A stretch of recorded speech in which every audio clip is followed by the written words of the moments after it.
ఒక రాజు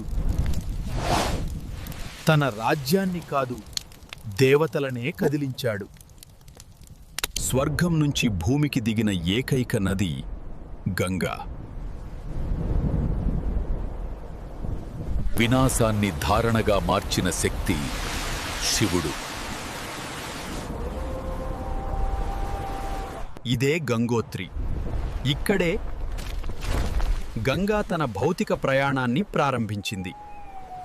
ఈ నది వెంటనే నాగరికత పుట్టింది. తాగడానికి నీరు కాదు, జీవనమే గంగా. కాశీ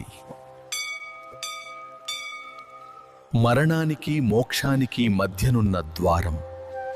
శతాబ్దాలు గడిచినా విశ్వాసం తగ్గలేదు. కాని మనమే గంగను మార్చేశాం. పూజ పేరుతో విషమిచ్చాం.